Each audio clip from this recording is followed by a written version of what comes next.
Did you know that the Gardener's Workshop offers seed starting supplies? On our site, you'll only find the equipment that we love and use ourselves. It's all Flower Farmer approved. So visit our online store today at thegardenersworkshop.com. The Gardener's Workshop, turning all thumbs green. Hey friends, welcome back to another Field and Garden podcast. It is your friend Lisa Mason Ziegler, and friends, today's topic is something I am actually experiencing firsthand again. And, really, we all face it. If you're growing cut flowers in a business, you really kind of face this every year, I think, because I don't think I'm the only person out there that is constantly evolving our businesses, which is the key to success, right? Constantly changing, constantly dropping stuff and adding stuff, dropping stuff and adding stuff. And sometimes you're dropping stuff that's working, but you just need a change, and that is what today's chat is all about, is about what to grow next season. And I'm recording this at the end of summer. I try to get my big picture idea at this time of the year because we're coming out of being hot, tired, and exhausted, right? August is the month here in the South that almost kills us. But I'm coming out of it because when you open the back door in the morning, there's a little bit of not cool, but it's no longer, hot and steamy when you open the door. So you're thinking, oh my goodness, fall is coming, and that perks you up, right? So I try to consider some of these things that I'm going to mention now, why it's all fresh in my mind. What I grew, what I didn't grow, what I was missing, what I need to fix, what was the problem all season this year. It's like the first triage. I'm constantly triaging, meaning looking at the problem, and instead of lamenting on what caused the problem or how bad the problem was, I tend to kick that mess to the curb, and it's like, all right, how do I fix that? What's needed here? And I think that's a trait of entrepreneurs, right? But anyway, that's another talk, one other day. So before we jump in, if you're new here, so glad you're here. This podcast, Field and Garden, when I chose the name of this podcast, I was really thinking, how can I communicate to people that I am a 100% outdoor grower? I basically farm in the middle of the city on a little less than 3 acres. And in fact, my first decade of growing, because this is my 25th year, I had less than 1.25 acres. I had 1.17 acres. My home and 2 buildings were on that property. So I basically had 2 1/4 acre gardens that I squeezed like a lot of flowers out of. We were harvesting 4,000 or 5,000 stems of flowers a week back then. What I really wanted the name of my podcast to communicate is you can do this without hoop and greenhouses. I do it. I start all my seeds indoors in a building in what now is a grow room, 10 by 10 room, where I can start, support, and grow about 13,000 seedlings at one time. And I move them through quickly. I'm a soil blocker. I love the method of soil blocking. I use the hand tools and I use the commercial tools. I use them both. They both have great places in my business. And I just wanted people to know that if you can't have greenhouses and hoop houses like I can't because I'm in the middle of the city, you can definitely do this. So I have created my whole method around growing outside. As I like to say, I'm a gardener gone wild. My garden is just a gigantic outdoor garden that produces, during our high production years, 10 to 15,000 stems of flowers a week in season. So friends, definitely doable. So let's get back, and you can learn more about that over at thegardenersworkshop.com. Sorry, y'all, that's my home base. You can learn more about everything over there. So, what to grow next season? So, when pressed, as I have always been pressed I feel like in my professional life, because I don't have much space, right? I mean, what I want to just start off by saying is I have never been an experimenter, a trialer, meaning someone that's like, oh, that's a beautiful flower. I wonder if that's a good cut. Let's try it. I have never been that person. I've always just followed other people's lead, people that are either researchers at like NC State, where they do so much of our cut flower research through the years under Dr. John Dole, or it's just a standard in the industry. We know that that's a great cut flower. So I just wanted to say there's nothing wrong with that, but I never had time to do that. I relied on other people sifting out the stuff, and I just wanted to grow those flowers that were known great cut flowers for all those qualities that we look for. So the other thing I wanted to say is that through my 25 years of growing, I started out strictly as selling to commercial customers, meaning florists. Then I started selling at farmers markets. Then I developed 2 retail markets, which was our bouquet subscription drop-off service. And then I started what is called our members-only flower market that was here on the farm. And then we added supermarkets. And when we added supermarkets, that only overlapped with farmers markets for 1 year. Then we dropped farmers markets, sold at farmers markets for 14 years. And then for the next 8 to 10 years, we sold at supermarkets. So I have sold in a lot of different ways. And what I wanted to say to you is I basically grew the same flowers for everybody. I hear sometimes people say it's a really different lineup of flowers, and that, I'm not denying that. That certainly may be the case if you were selling to event people, meaning people that do a lot of weddings and a lot of events, meaning they may be looking for specific colors. That was never my focus. Now, my commercial customers that I sold to, we sold to 23 florists through my years, and to 2 supermarket chains, in addition to having 2 or 3 different farmers markets. I can hardly remember.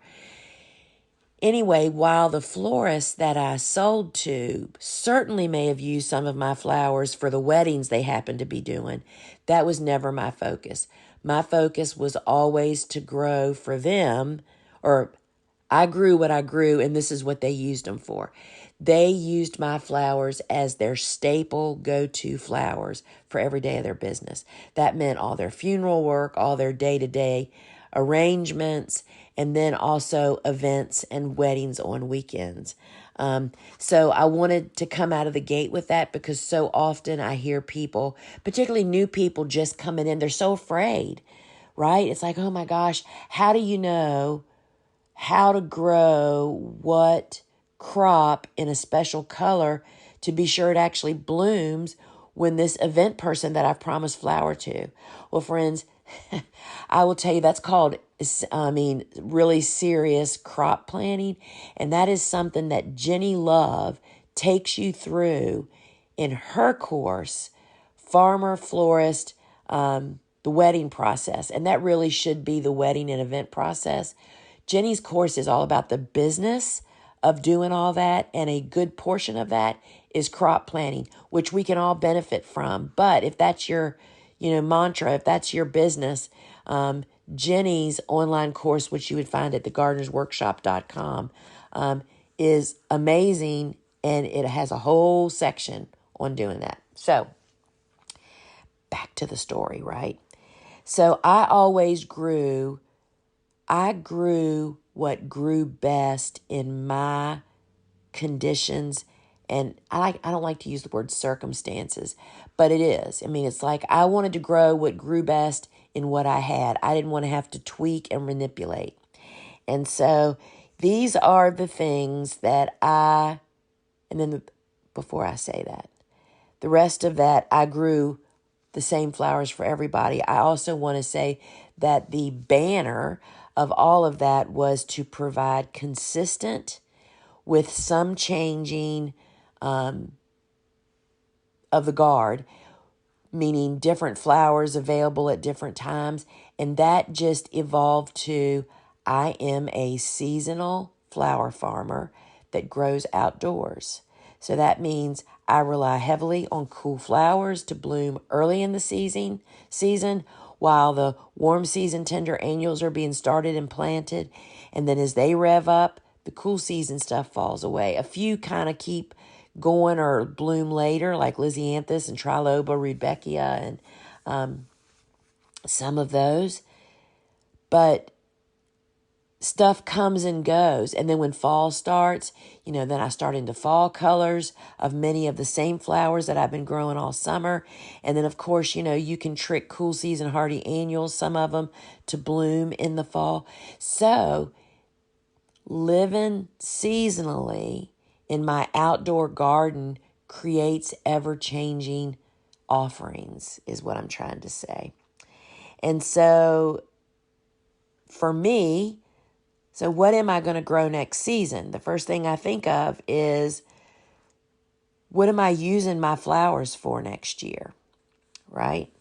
So for me, we need to grow a consistent, ever-changing, low-volume harvest, which previously was a very high-volume harvest, right? Because now we produce for filming, for pictures, and for our live shopping show that I do on Fridays. What better way to learn about flowers than to see what I actually cut the day before and show it to you and talk about it, So now, instead of needing 5 buckets of sunflowers every week, I need, a nice big handful of sunflowers every week. And I'm telling y'all that it is a huge learning curve for me. I feel like I'm a new flower farmer to now produce more different flowers every single week, ever changing, right? In low volume. So I'm facing what you're facing. So the first thing I think of is, all right, what am I needing these flowers for? If, what you would maybe be saying is, where am I selling these flowers? So let's just look at a couple of those and some things that I would be thinking about. So if I was selling at farmers markets, again, my first and foremost thought would be, when does the market start? See, some markets, particularly if it's a new market, might not start very early in the season because they can't find enough farmers that would have enough product to actually be able to hold a market and have people. The first market of the year is really important. Customers pick who they're going to buy from subconsciously for the rest of the season. So for you to be at the very first market with a big wowza, you're going to draw people in, or your competitor is, and you're never going to get them away from the other person. They might look at your stuff, but this is all subconscious mental stuff, right? So how early? And I remember back, I sold at the Williamsburg Farmers Market for about 4 years. And that's a huge market now. And it's a really high dollar market, meaning there's a lot of people shop there. So you can sell a lot of product. When that market first started, I was the founding flower vendor there back, I think, in 2002, Anyway, the market didn't even start until like June 1st or something. Well, the whole point of that was the best marketing is to come into and open the market where everybody has as much stuff as possible. And so what are you going to have? So when does your market start? If it starts in early spring, you better be going heavy on cool flowers and figuring out what is winter hardy in your zone and you can plant this fall to have the earliest bang for your buck. Then what are you going to be, if you're at markets, does that mean you need bouquet mixers, right? And I will tell you here in all of it, do y'all hear Tucker snorting? He's sound asleep on my bed, not his bed. Bouquet ingredients, you want to have stuff to make bouquets out of, and you can learn what those are, and then grow appropriate amounts of them. And the other thing that I always want to have is, if I'm selling at a market, wowzers for the booth, meaning what can you put in your booth to draw people in? Volume, color, brightness. And what I was just getting ready to say is sunflowers have played a key role for me in every way that I sell flowers. So we have learned about starting sunflowers early. You can learn more about that by going to my YouTube channel and going back to like mid-March videos where we're starting the early bird sunflowers. Not only will that start a ton if you're selling at the farmer's market, so you'll have them as focal flowers for your bouquets. They fill up a lot of space, y'all, even small. If you grow enough of them, why wouldn't you put 8 small ones in a bouquet? But also to have them in your booth, to have them up on a table right at the edge, front corner of your booth for wowzer. These are the things that I'm thinking about. So that's for markets. If I was for florists, we're talking basically the same flowers because all markets need consistent quality. Consistent meaning every week, week after week. I think that's what wows people at first for me back when farmers market started.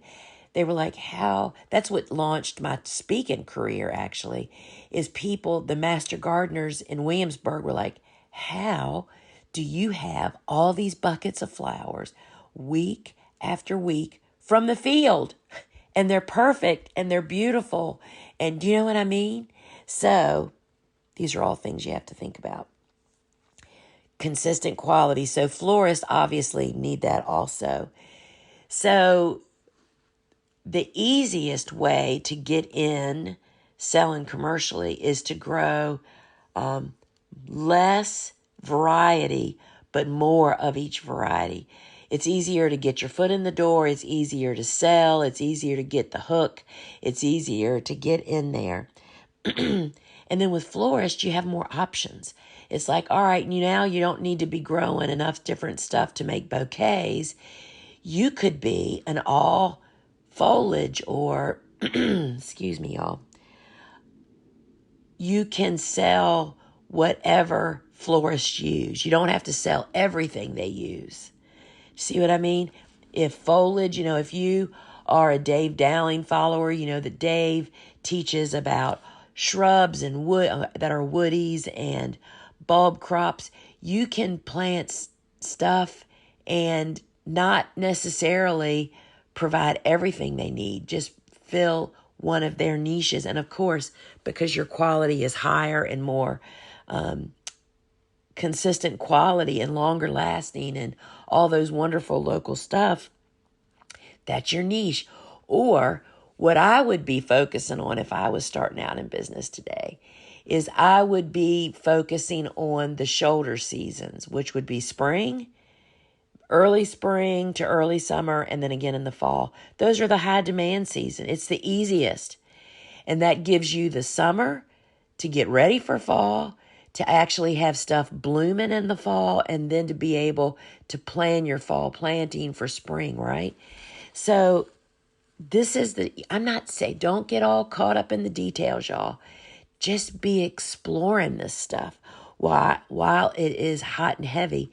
And I just want to also say again, y'all, if you are not growing sunflowers every single week, you're not planting them from the very earliest to the very late, you're missing out on an enormous cash crop.